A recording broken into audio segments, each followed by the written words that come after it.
Welcome back, horse business owners and equine entrepreneurs. Today we have a longer episode coming your way because this is from a recent live stream we did where we were answering your questions as you were submitting them to us. And we cover a lot of ground. We cover everything from how to stop that revolving door in your business of that constant feeling and frustration of I need more clients, I need new clients, I'm constantly having to find new people, how you can stop that in your business, how you can build community, how you can step up and step into the power of collaboration in 2025, as well as do we think that internet sales are helping or hurting the sale horse industry? And we covered the horse business trifecta, going all in on your purpose, even how to handle customers and clients that challenge your program in your business, and even more than that. But for those of you guys that are new here, by the way, my name is Colton Woods. This is Horse Business Solutions, and this channel is possible because of a platform called Horse Business Manager.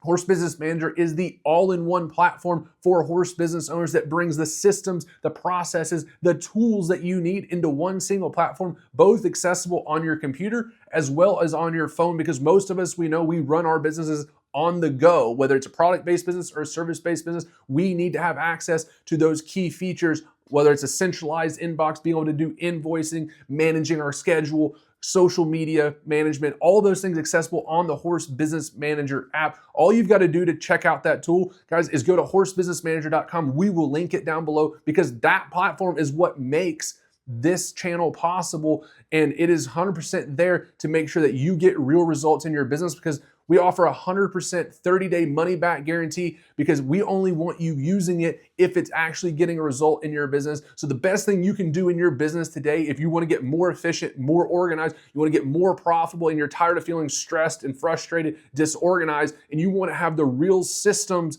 or the real tools, because here's the thing, in your horse profession, what do you know? You know that you need to invest in the right bit, the right tools that you need to have for your particular trade, whether it's a rasp, a farrier, if it's certain tools. You know the power of having the right tools in your craft, and in your business, it is no different. Horse Business Manager is that tool for you in your business. So be sure, go click the link down in the description to Horse Business Manager, sign up for your account. We'll custom onboard you. We'll customize, set up your account, and then set up a private onboarding call to show you how to do it, because it's run by us horse professionals just like you that know the ins and the outs of the business, and we're right there at your fingertips anytime you need extra help in your horse business. You won't find a better platform and a better support system right there. So be sure, click the link down below. And now let's get into today's episode.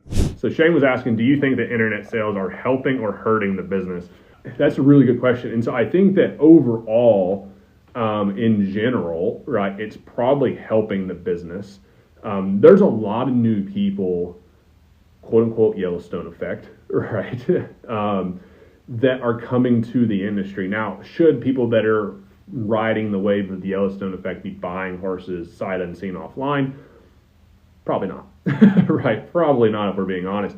But the internet sales, I think, are really good for the business, predominantly because of this. Internet sales give a lot of exposure to trainers, to programs, okay?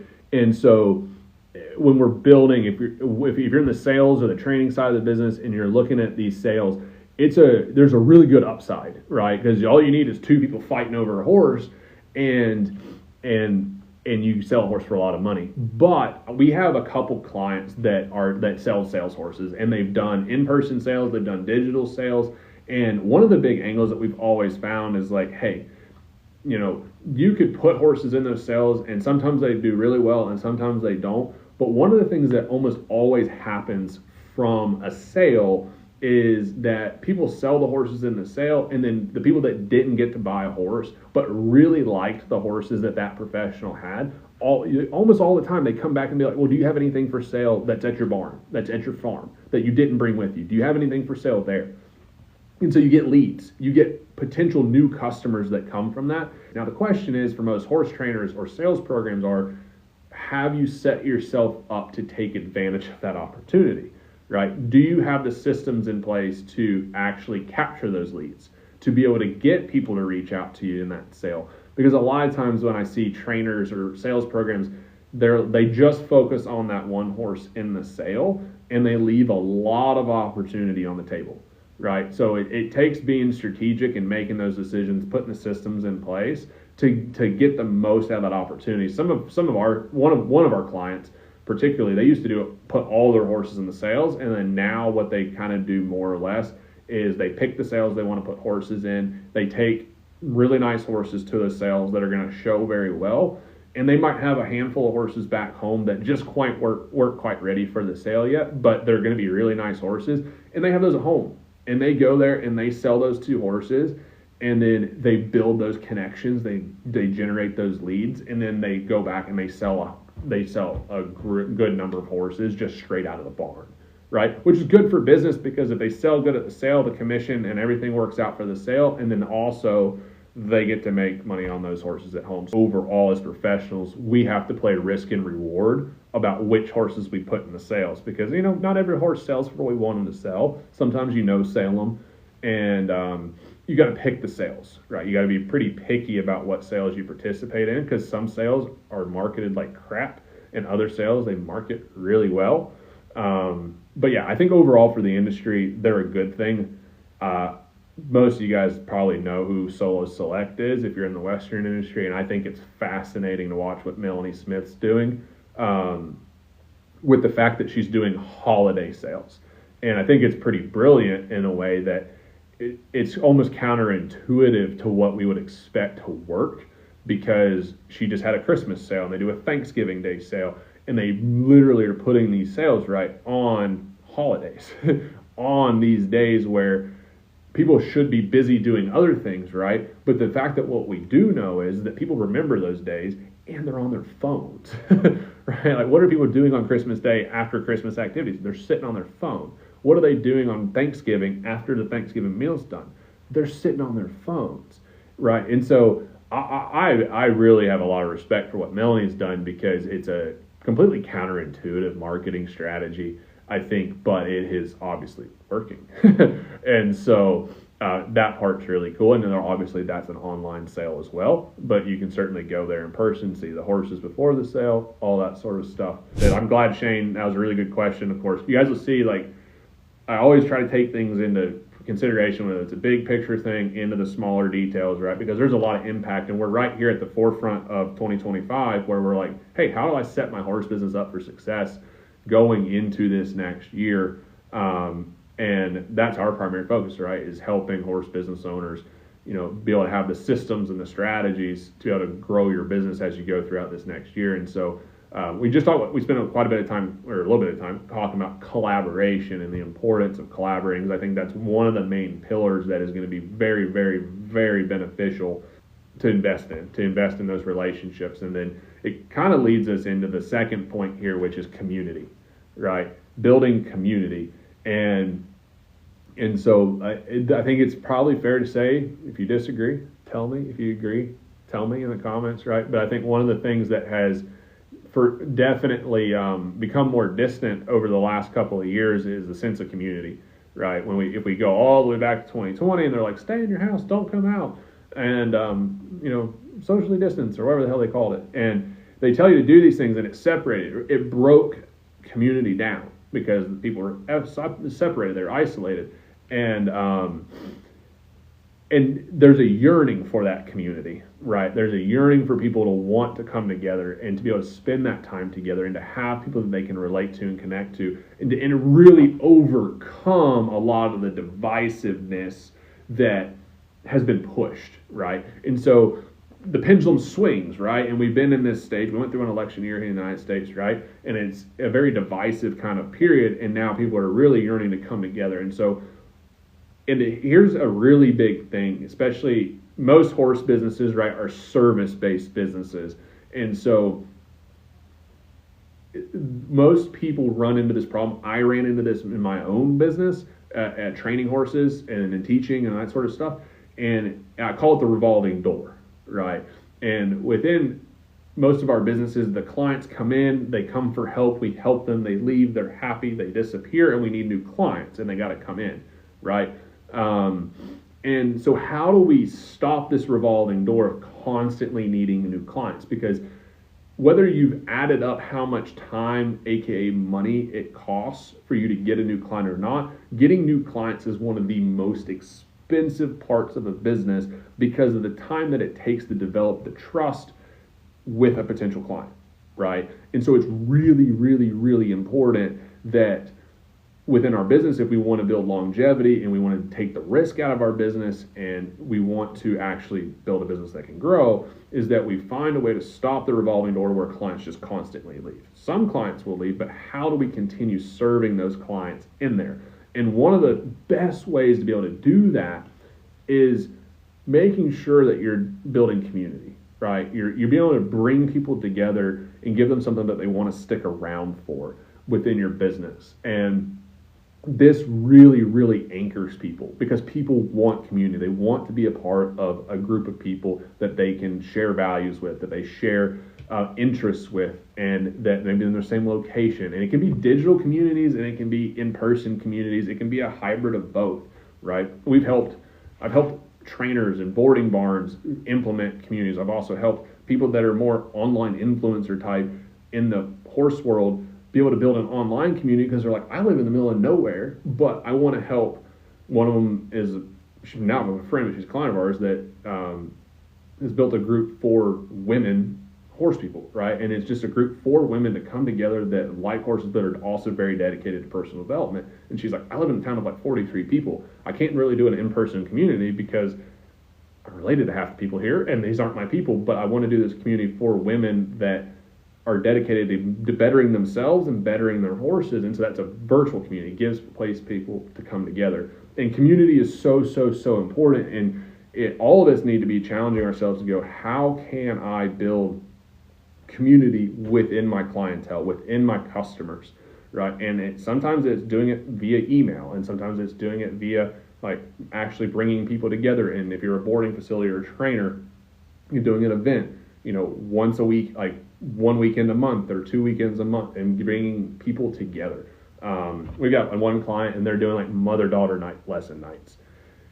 Those are really crushing it. Our businesses as horse professional guys, they should be your keys to freedom, right? That's the big thing. Like many of us started our own horse businesses. Why? Because we didn't want to work at 9 to 5. We didn't want to go build somebody else's dream. We didn't want to, lose that freedom to do what we love. But then most people just create themselves a job, right? Most people just buy themselves a job because they pay all this money to basically have to work a job, and it's not really a business.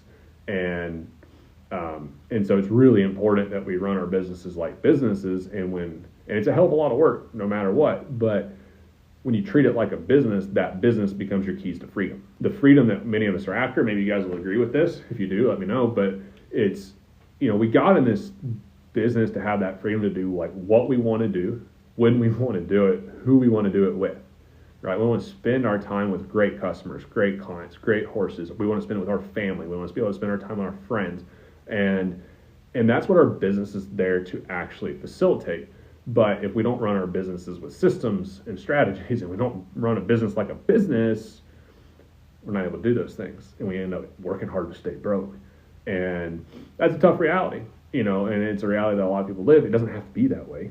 It doesn't have to be that way at all. And so I've, over the years, as far as opportunity goes for building our horse businesses, right, going all in on your purpose. All of us know deep down what our purpose actually is.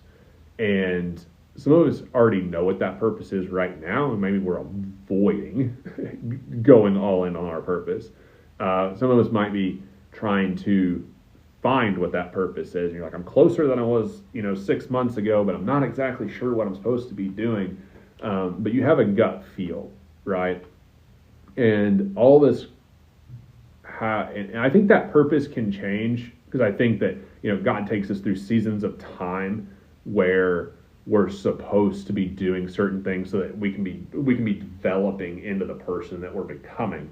And so the purpose that we're supposed to be fulfilling in one season of our life can change as we enter the next season of our life. And so I think it's really important to understand that, like, one, we have to be willing to grow and to change and to shed that skin and move on. And And when I look back at all I used to do is go to the barn, train horses, go to Tractor Supply, go home. And I look back at that season and it's like, well, that's where I was doing what I was supposed to be doing there because I needed to, that was a season of just developing my horsemanship. And because the better my horsemanship was, then I was gonna be able to reach more people later. But if I didn't develop those skills, I wasn't useful at the next stage, right? And so I think many of us get sometimes comfortable in just doing what we're doing, knowing full well that what we've been doing to this point is not going to act, what's got us to today is not going to be what gets us to where we need to be tomorrow. And I think that particular part is really important of being able to continually evolve and go, am I fulfilling my purpose, right? And so Gibbs, I'll get to your question just here in a second. That's a really good question. And so am I really fulfilling the purpose that I'm supposed to be fulfilling right now? And one thing that really kind of kicks me in the booty on this that really can get me moving is this thought process. Yeah, it's like a scenario set up, like a what if this were to happen type thing. Right? And it's what if I were to die and I get to heaven, right? And when I get there, I meet God and God goes, all right, before I let you in and all this stuff, and you go through the pearly gates, then before that happens, I'm going to introduce you to the man that I created you to be. And you actually, and if you're a woman, right, you get to be introduced to the woman that God intended you to be. For me personally, if that scenario were to ever happen, I don't want to be a stranger to that person. I want to be as close to that version as I possibly could, which means that I've had to get up and I've had to go and constantly put the work in to pursue the purpose that I was here to do. But if I got up and I just pursued comfort all the time, and I was afraid to change my mind, and I was afraid to leave certain things behind, if I was afraid to continue down that path, then I would be so far away from what God intended me to be, right? Because God put us here to create and to grow and to change and to continue moving forward.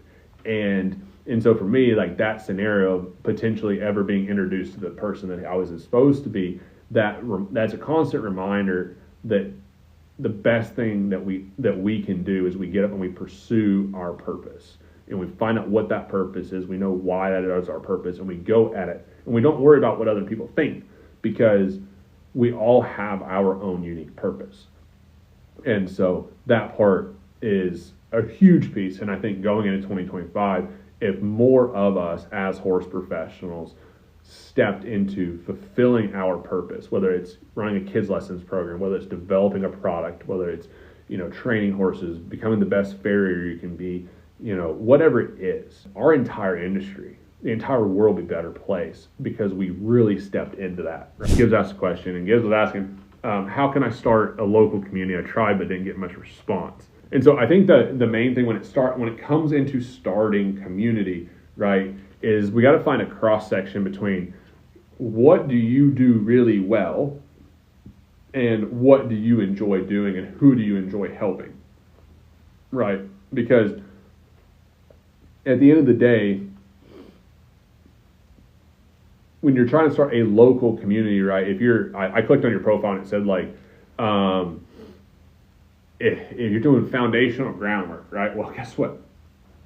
Every community in the world that has horse people needs foundational groundwork, right? And so I'm not sure, if that's what it would be based around, but say it was around that particular topic of, hey, I'm going to try to build a community of people that want to develop their foundational horsemanship skills. There's people in every freaking community that need it, okay? And so how do we actually get them attracted? Which is, one, you got to lead the way, right? You got to be able to showcase a bit of what that result looks like, of being able to say, what does a horse that has a really good foundation look like? And be able to showcase that through one of your horses, one of your training horses, one of your personal horses, and be able to lead that way. And then also be able to speak to the problems that people are having, as well as is speak to the problems that people are having as well as the results that they want, right? So if we are trying to build a community, we have to be able to communicate, right? Not just what we do, but how we do it, right? How do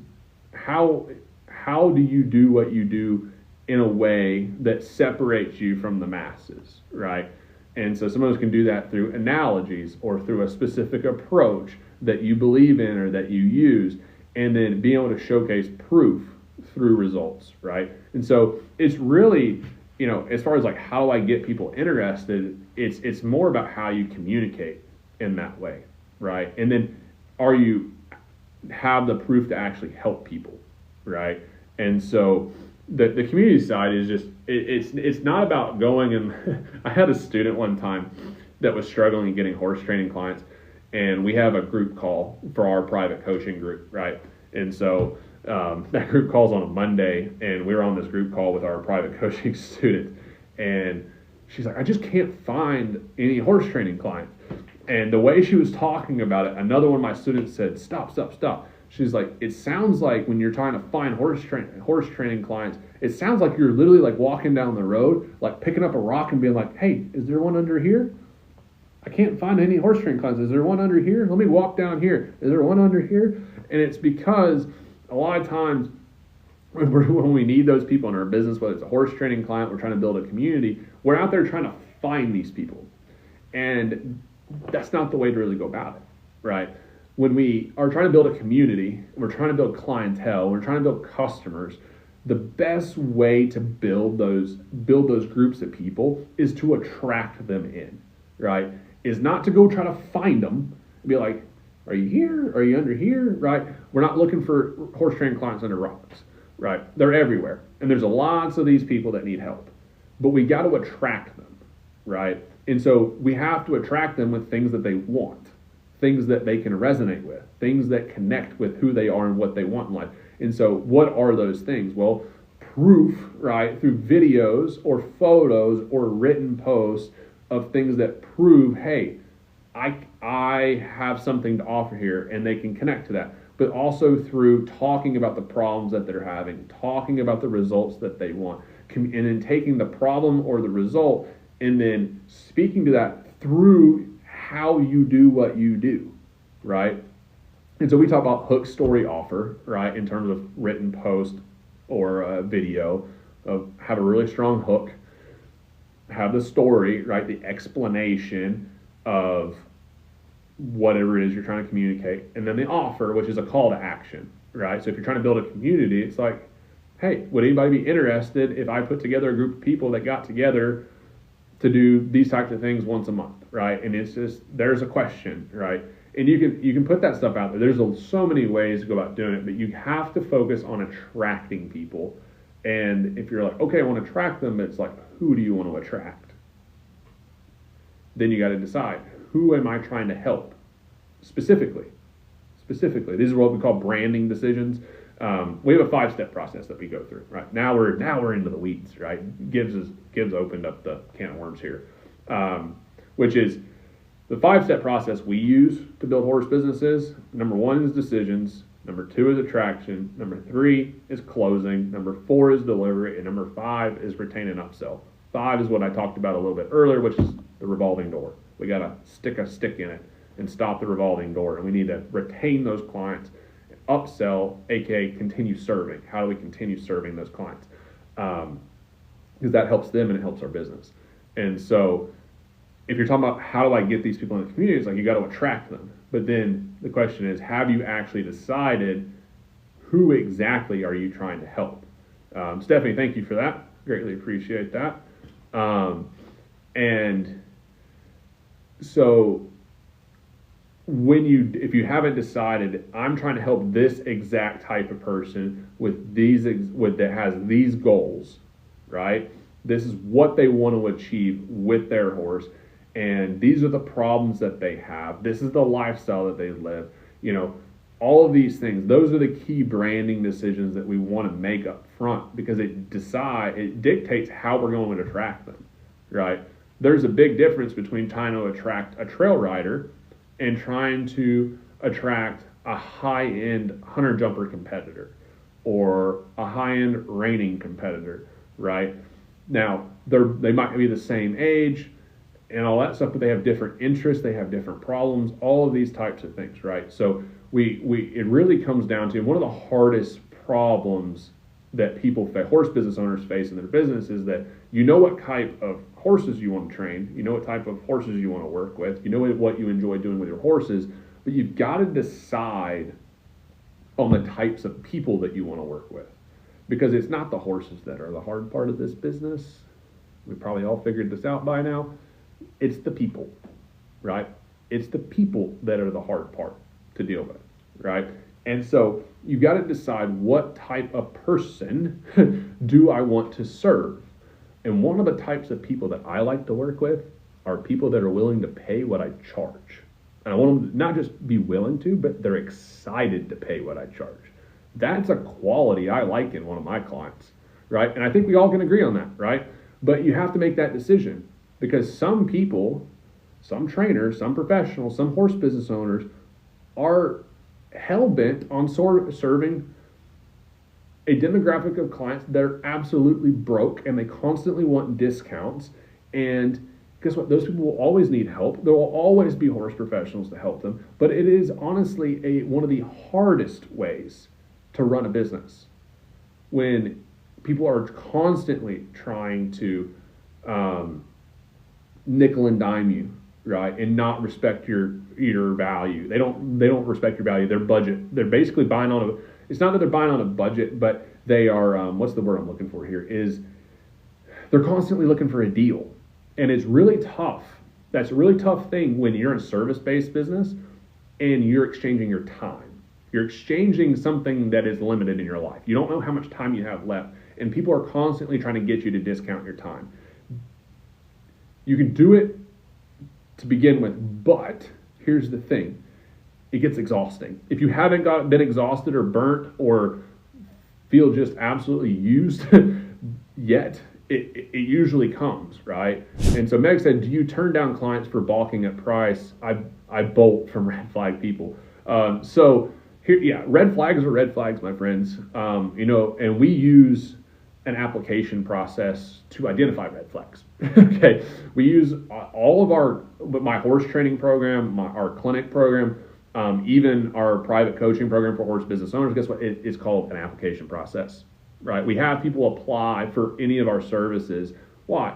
Because here's my theory on this, and it's called a trifecta, right? A little triangle. It doesn't matter who you put on top of the triangle, but it's a triangle, right? And at the triangle, maybe up here at the top, you've got the professional. And let's say down here, you've got a horse. And then say over here, you've got the owner, right? Well, it's got to be a good fit both directions. So this professional has to be the right fit for this horse, right? And this horse has to be the right fit for this professional. And this professional has to be the right fit for this owner, and this owner has to be the right fit for this professional. And then we get the fun part of this horse and this owner have to be the right fit together, right? Well, here's the thing. That's why we use an application process for our horse training business or for our clinic hosts or for our horse business mentorship that we've been running that thing like 4 years now. Yeah. And so we use an application process because we understand we're not for everybody. And we're not trying to be for everybody because my wife popped in here at some point and she's kind of the brains and the beauty behind this whole thing, right? I get to be the guy that talks about it. But one of the things that her and I are really big on is that if you try to be for everybody, you're going to be for nobody, right? And at some point in our businesses, sometimes when we need clients, we need to make money, we're trying to grow, what ends up happening? We try to be for everybody. And if you try to be for everybody, you're casting such a wide net that no one thinks like, oh, this is for me.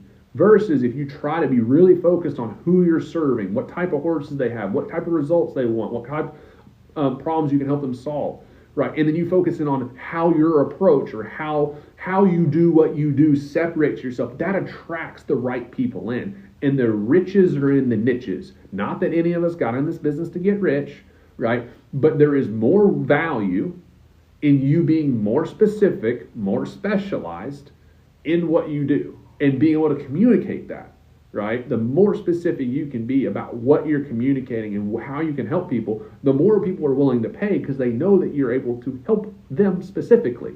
You're not just a general farrier. You're not just a general body worker, right? You are very specific in who you can help. Joe's asking, how do you handle a customer that challenges your program? Okay. And so this is very situational, right?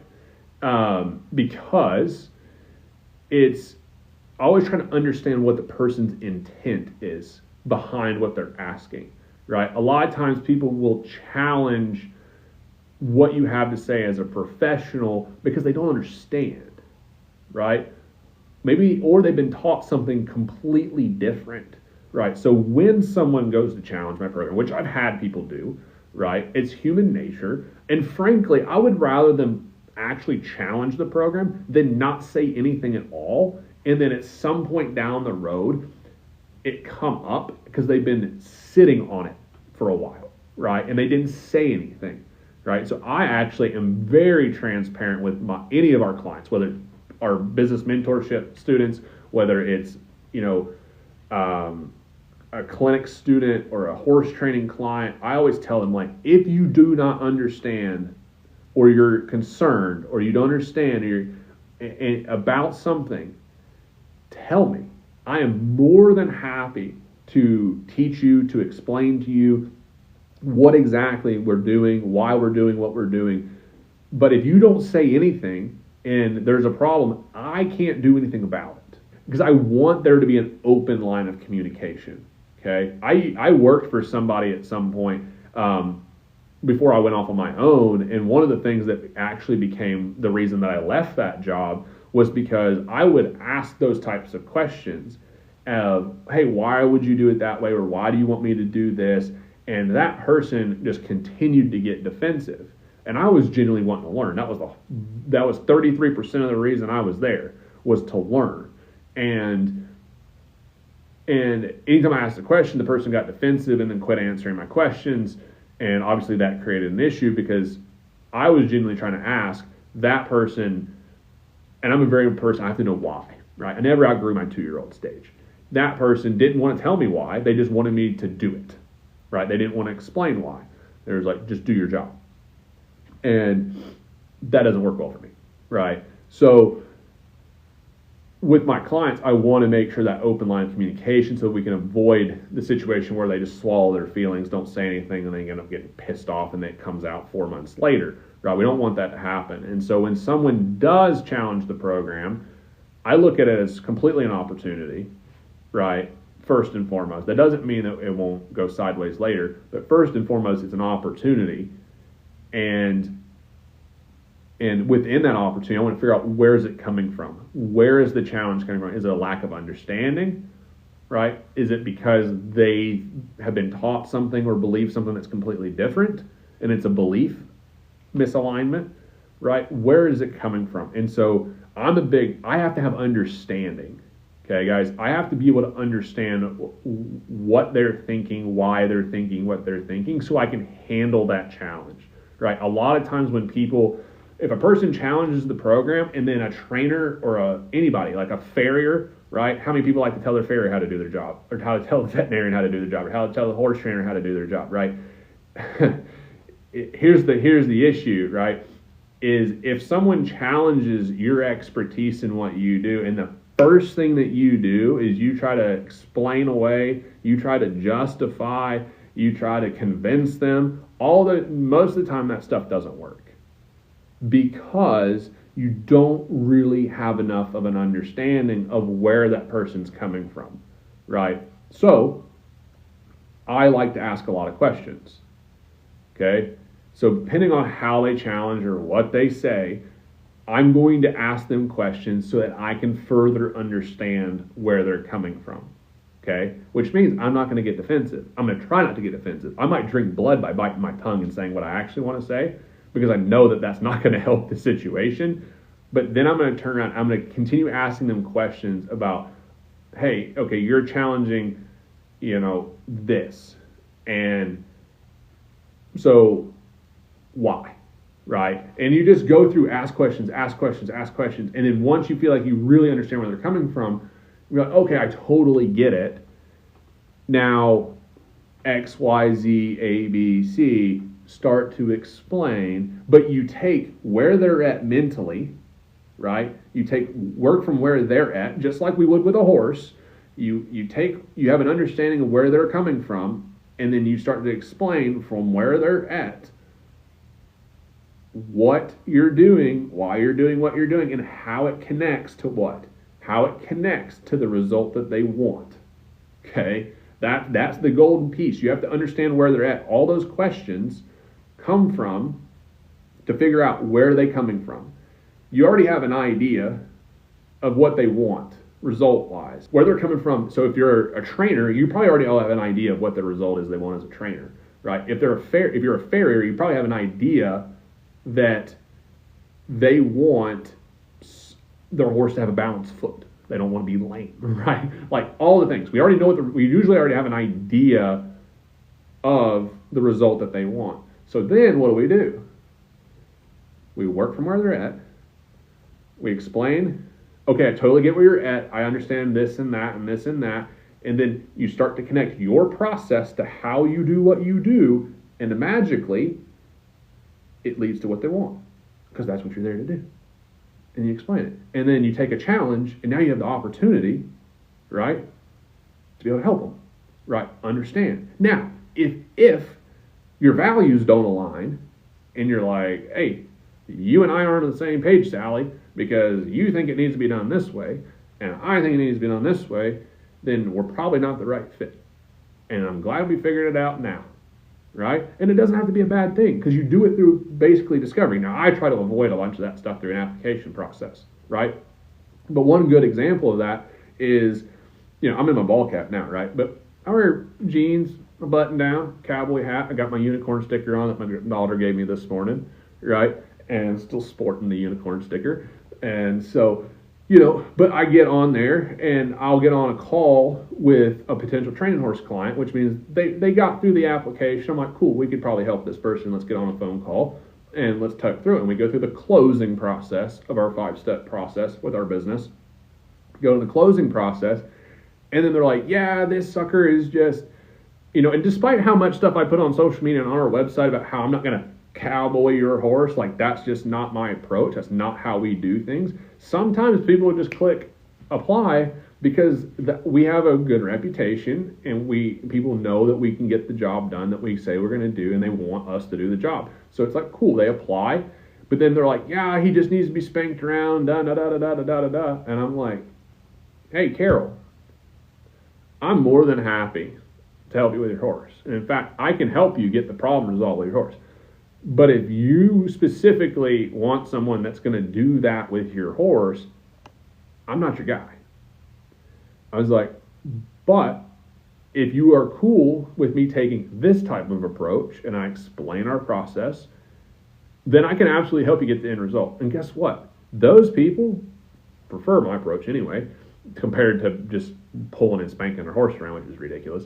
But they prefer that, and at the end of the day, they don't sometimes always, they would prefer that approach, but the fact that they were okay with someone doing their cowboying horse, which is just a stupid thing, like it's such a stupid analogy when most cowboys are pretty damn respectful of their horses, right? But it's just this mental switch that people have. But when you focus on the result and you say, no, listen, I can get you the result you want, I just want to be very clear that our process looks a little different than what you originally reached out for. They're totally cool with it because you're still saying you can help them get the result that they want. And they want that result more than their idea of how they wanted it done. They just wanted it done, right? And they prefer that it be done in an ethical way and a moral way, and in a way that actually sets their horse up for long-term success. So you can have an initial misalignment, but you gotta call it out, right? And if the person's like, no, I've already tried all that crap with this horse and that stuff doesn't work and he just needs somebody who's going to do this, and it's like, cool, go find somebody else, right? And let them go. Open the cage and set them free. Say, hey, Carol, hope you have a great 2025. How do I transition from the local trainer to get out-of-state clients? Share this secret. How do I do it? Guess what? Social media.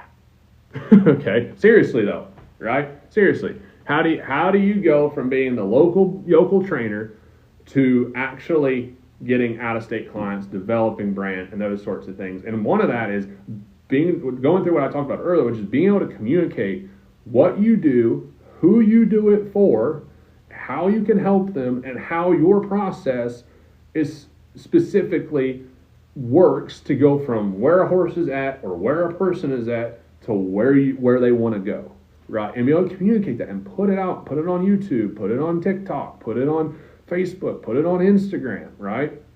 And build that. But the other thing too, and I haven't done anything, I've just been straight sharing strategies, right? But if I'm going to be really honest with you guys, if you don't have a website or you don't have a website that's effective, you need to have a website, okay?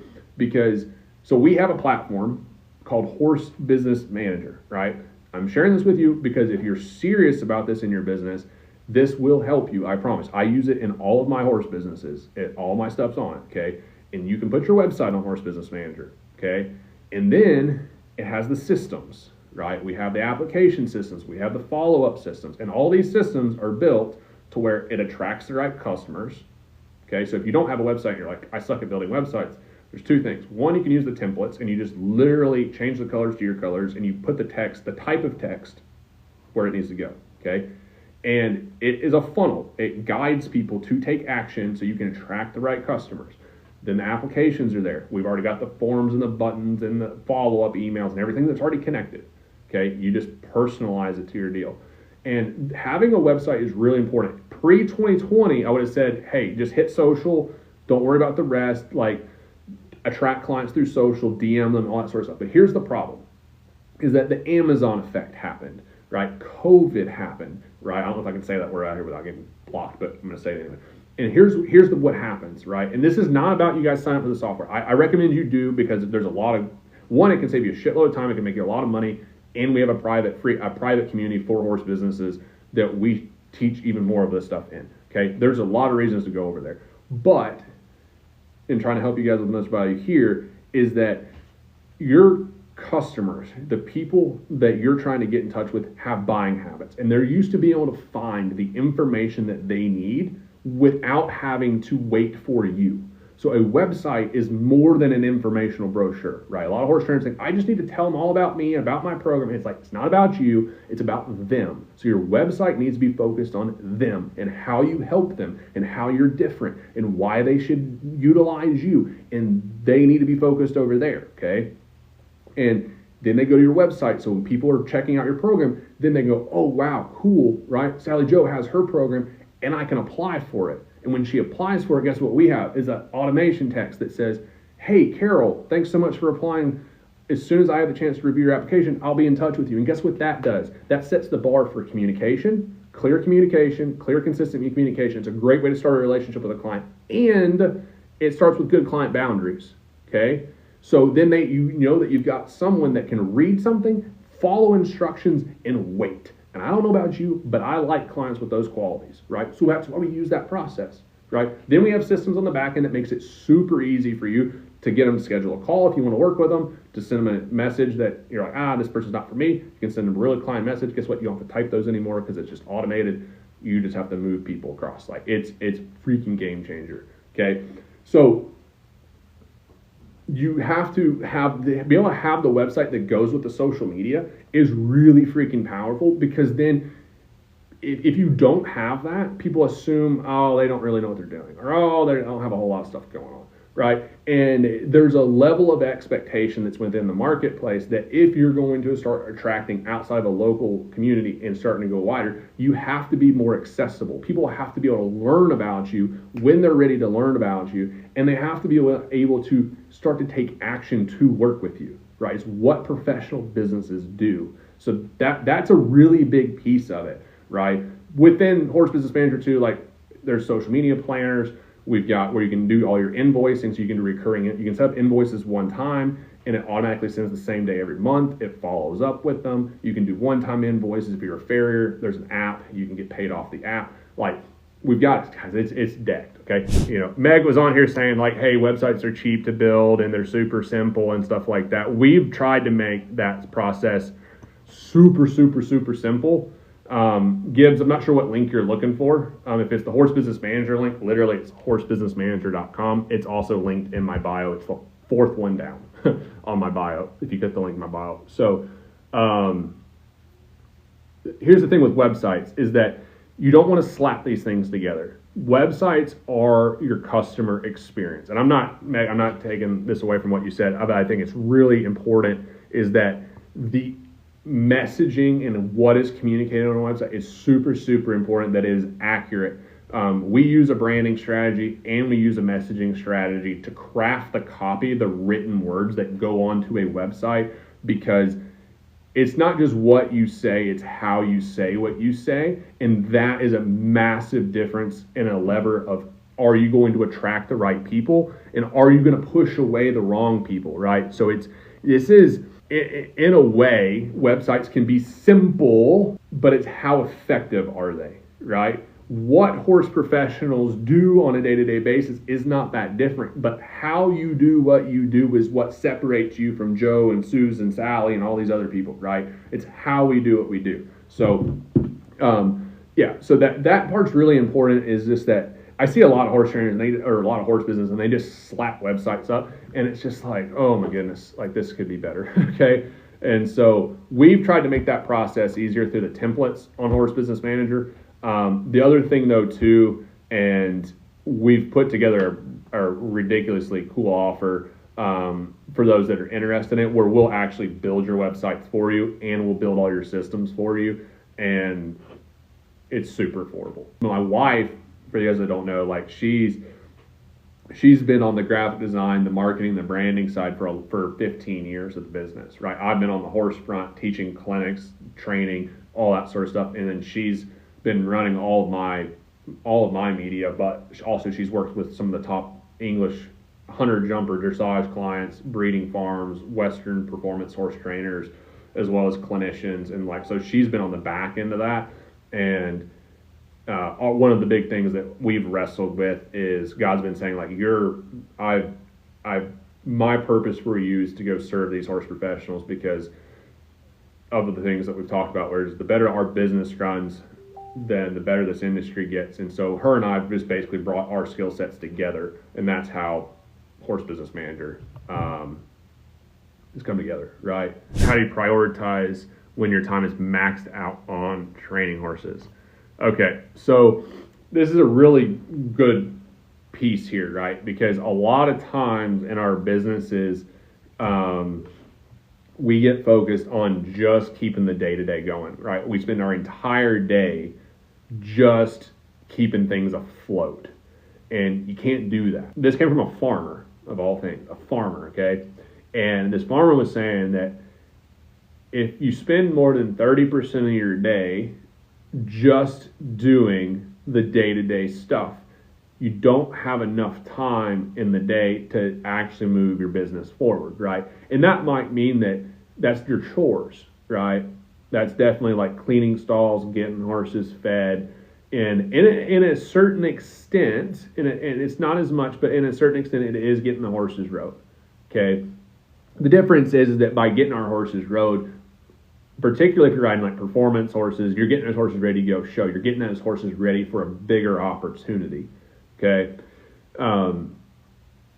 But when you look at your overall schedule, if you're spending more than 30% of your time just keeping the day-to-day stuff going, cleaning stalls, turning horses in and out, feeding, all that stuff, fixing fence, then it's not a sustainable business model, because you don't have enough time to move your business forward. And that could mean on the marketing side, on the business side, but they also could be like, building obstacles. If you're going to teach horses to go over obstacles, like you've got to be able to spend that time to move forward. I mean, that's something, as you guys are going into 2025, if you don't have control of your time, you're kind of screwed, okay? And so it's like, I will map my schedule down from the time that I get up, the time I'm eating breakfast, the time I'm going out the door, and it keeps it very consistent to where you have time to get those things done, all right?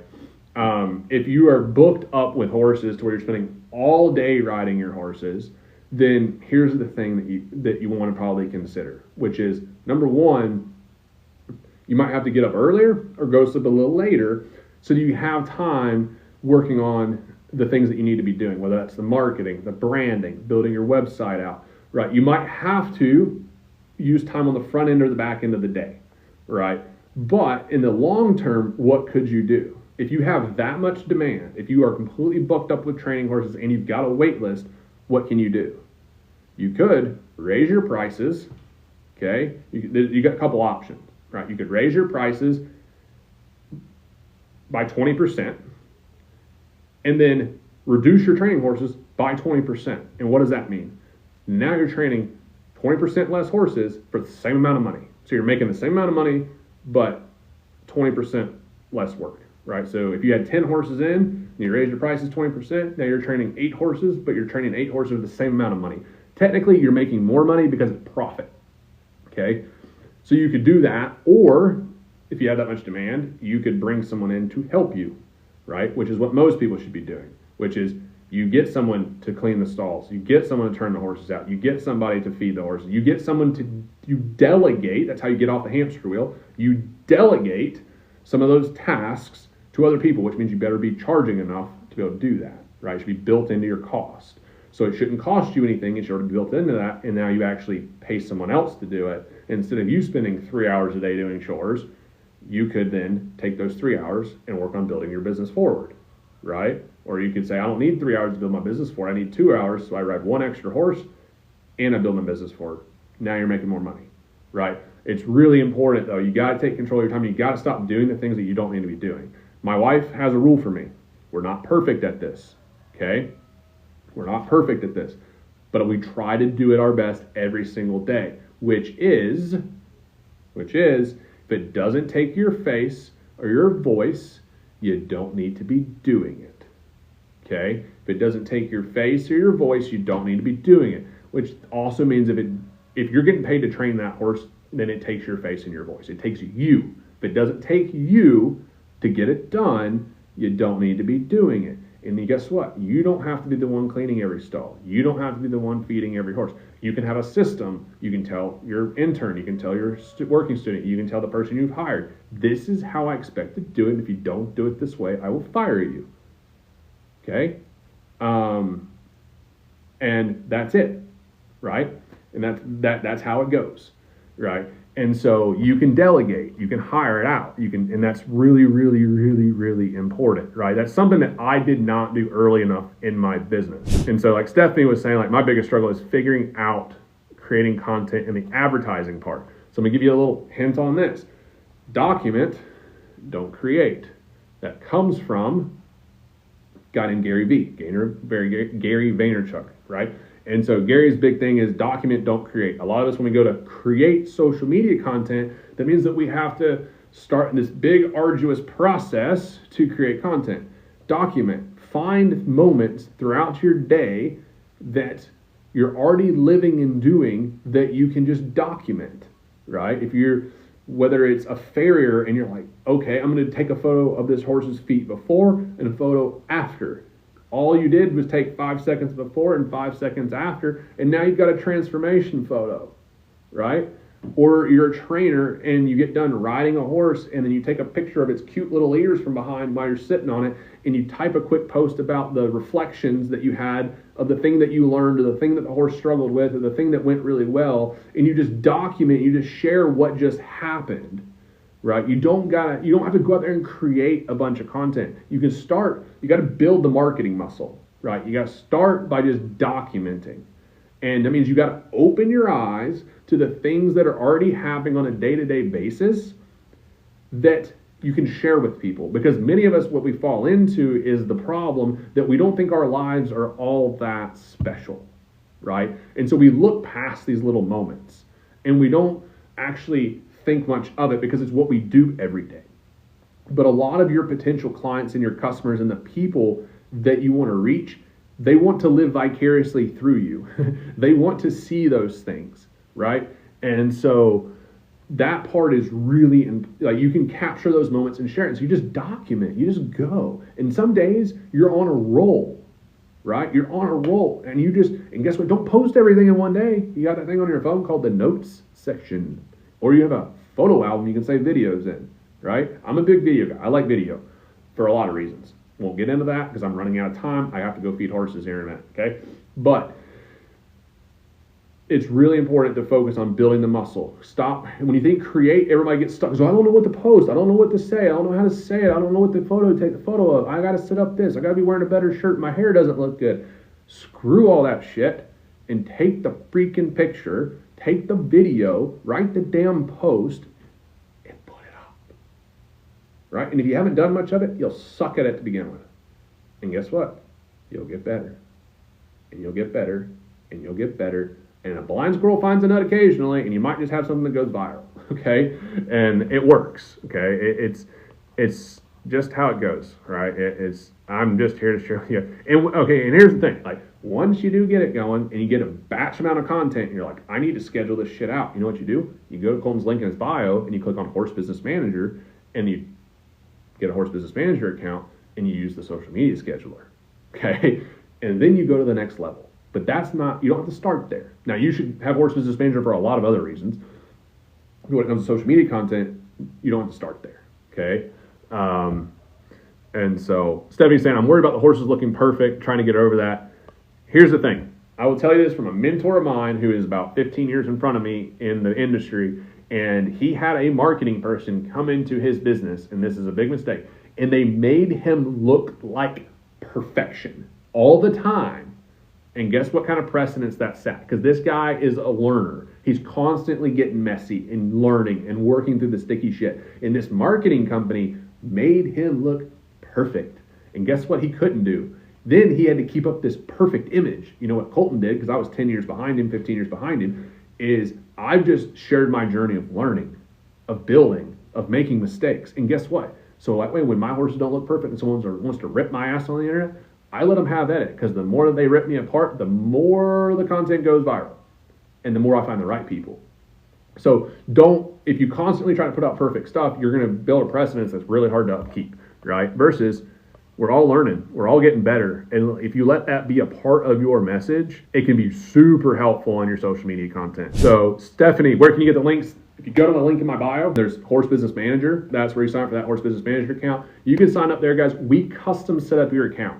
Okay, so if you sign up for Horse Business Manager, we go in there, we set up your account for you, customize it, and then we get on a one-on-one call with you, and we teach you how to use it. We onboard you on there for an hour and a half, and we take you through exactly how to use it. There's 100% 30-day money-back guarantee on that. So it's zero risk. Like, you have to pay for the account, but anytime in the first month you're like, this isn't really working for me, then we'll refund you 100%. We built it, and our whole thing is we only want you to use it if it makes a difference in your business, right? So that's where you sign up for that account. When you make your Horse Business Manager account, we will get you access to the Horse Business Builders community.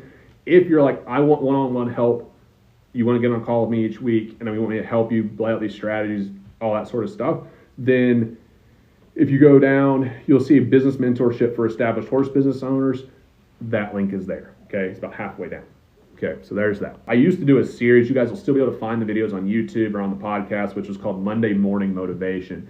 And this is my shtick. I've been thinking about this for probably a week or more as we've gone through the Christmas season, ended up in the new year. Everyone's like, new year, new me, right? Doing that whole thing. And I used to do this series called Monday Morning Motivation. And I always got more hate if I didn't post the video on time. I started off doing them live on Facebook, and then I went to pre-recording them and posting them and scheduling them. And then sometimes I'd get behind, right? And I'd have to do the video, in between at lunch on Monday or something. And I'd always get all these messages from people if I didn't have the video up first thing Monday morning. They're like, oh, where is it? Are you okay? Da, da, da. But if I posted the video, I didn't get nearly that much feedback. People always got more upset if I missed it. But what I started to notice, I did this for a couple of years, and I started to notice the people that wanted that Monday morning motivation, they were the exact people that were not putting the work in. And it took me a while to realize that, okay, is that the people that wanted the motivation, they wanted that dopamine hit to feel good off that motivation, but they weren't actually going and putting the work in. And so I haven't figured out my angle going into 2025, but I can guarantee you I'm not going to be doing Monday morning motivations, because it's about discipline. It's about doing what we have to do regardless of how we feel about it. And motivation can be a great little piece of inspiration because it makes us feel good. But it's, what if we don't feel like it? What if we're tired? What if we're sick? What if we just don't want to do it? Motivation doesn't mean anything. Discipline means everything, which means where do you get the discipline from is making sure that what you're doing is so connected to a deeper why, that your why is worth getting up early. Your why is worth doing the work regardless of how you feel about it. And that why has to be deep enough. It has to be bigger than you, right? I always tell my students, like, I think goals are bullshit too, but if we talk about goals, right, that we're striving for, they have to be big and scary. And if you think about, what am I going to accomplish this year, and it doesn't make you feel a little nervous, and it doesn't get your palms sweaty, chances are your bar's not high enough, right? Chances are you need to think about, I need to go bigger. I'm meant for more. I'm meant to go create a life. I'm meant to go create this thing that is almost unfathomably big because God made me to go do this thing. But if we play it small and play it comfortable, we'll never reach our full potential, right? Because comfort is great, but nothing grows in comfort, okay? It just doesn't happen. And so we need to think about, like, is it big? Is it scary? And it comes down to, why are we doing what we're doing, right? Is our why big enough? And it has to be, right? I know my why. I got the family aspect of my why. I've got the bigger purpose of what I was intended to actually accomplish and who I was meant to serve, and that's my responsibility. If God put me on this earth to go serve all these people and I don't do the work to go do it, there's no one to blame but me, right? And if you're a horse professional and you're like, I am meant to be a fair, I'm meant to run this boarding facility, like, and part of my purpose is serving these people in this local community or through this service or in this way, or you're meant to reach more people through an online course or membership, which we can do through Horse Business Manager, by the way. If you can do those things, if you're called to go do those things and you don't actually take the action to go do it, it completely falls on you. You got free will.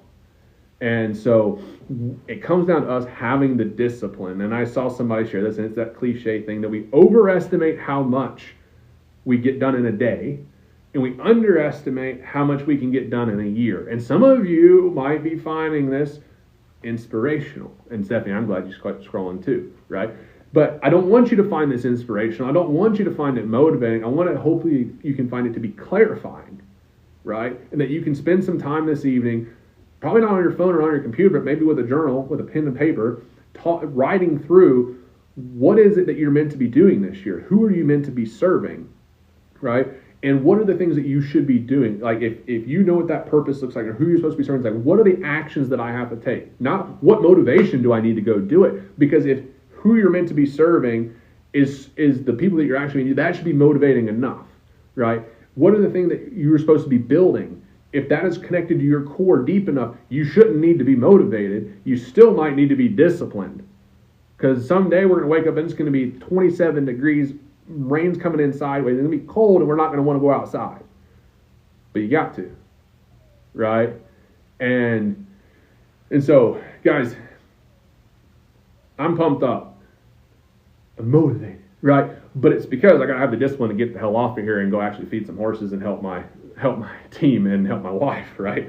And so I've got to go do that. I've got to take care of those responsibilities. But if you guys haven't followed me on here, hit the follow button.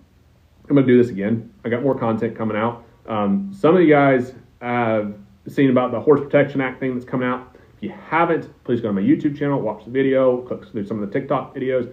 I'm going to have more content about that because we're at a very pressing time on the Horse Protection Act there. Seriously, if you know you need better systems, if you need help in your horse business, whether you want to build it yourself or have us build it for you, go sign up for Horse Business Manager, get your account, create it tonight. Like, here's the thing. Action takers are difference makers, and action takers are money makers. And I know that many of us are not in this business to make money, right? But money is a byproduct of providing value to other people, okay? And the more that you help other people, the more money you'll receive in return as long as you capture it, okay? And so, but there's so many people that will listen to this or that will hear something I have to say over the next 365 days and they're going to find it motivating, but they're not going to do anything with it, okay? Which is why I'm not afraid to get on here and give this shit away for free, okay? Because there's maybe one or two of you, I hope you guys prove me wrong, but there's maybe one or two guys that are actually going to go take action, with your horse or within your horse business. Okay. And I wish it was the other way around, but most people just want to feel good about it. They don't want to put the freaking work in. And you can't be that person. Just by showing up and doing the freaking work, you beat most of the people, right? I was on the phone with a guy that's been in this business. He's 40 years old. He's been in this business a while as a clinician. And we were joking the other day that it gets easier every year because there's less competition. Because every year people quit. So if you just keep going, you almost can't lose, right? But the way you actually get ahead in your business and you get your business working for you, have that freedom, well, that's time freedom, financial freedom, those things, you take action. You actually have to take action in your business, right? And you have to take action with your horses. Your horses don't get trained standing in the freaking field. If you want a horse to go enjoy come springtime, you better go work with them, right? And it takes discipline, right? And okay, then you're like, okay, I got the discipline, but I don't know what to do next. Now you need a plan, right? So you need to know where you're going. You need to know where you're starting, and you have that going. You have the arrival point, and you got the starting point. Now we got to have a plan to get there, right? And that's what I try to help people with through the CAVI, which is our horsemanship community, and that's what we try to help with the Horse Business Manager and our private coaching program, right? All of that is there to help you guys accomplish your goals, whether it's in the business or on the horse side. So you have the knowledge and you have the tools. I mean, I am a zero excuses human being. I'm very black and white. I'm glad that people find stuff inspirational, but it is a zero excuse community around here, right? I ain't got time for it, right? It's wasted energy, and it's a sorry excuse of a life for people making excuses. Like, there's people doing more with less all the time, and we have to realize that. And it's our responsibility to think, dang, you know what? And another thing I don't like is luck. That's some bullshit too, right? You know what it is? It's hard work and God's grace in us. God's given to us, and He's blessing our lives, and we're working our butts off, right? And we go out there, and I always say, pray like it depends on Him and work like it depends on us. That means we have the discipline to go work every freaking day, right? And when in that whole, like, do what you love, you'll never work a day in your life. It's still work, my friends, but you can love it. You can love it, and you get to pick. What does that look like for you? You don't have to work on Christmas if you don't want to work on Christmas. Go work as much as you want to, as much as you have to. So that being said, y'all, Happy New Year. Let's make 2025 a kick-ass year. Let's go bless some people. Let's serve some people. Let's make a difference in this industry. Let's make a difference for yourself, make a difference for your family, make a difference for your community, for your students, your horses. But it starts with you. It starts with you taking action to go do it. You got to take the action. It starts right there. Guess what? When we realize that we're the problem, when we have problems and we're like, oh, it's all my fault, guess what? You're the solution too. We might be the source of our own problems and the source of our own agony, but we're also the source of our own solutions. And that we can be thankful for. And guess what? As Gibbs said there, God bless us, right? Because God's got our side. He's got our back. He wants to see us have abundance in our lives, but we got to go serve our brothers and sisters. Y'all have a blessed evening. We'll talk to you later.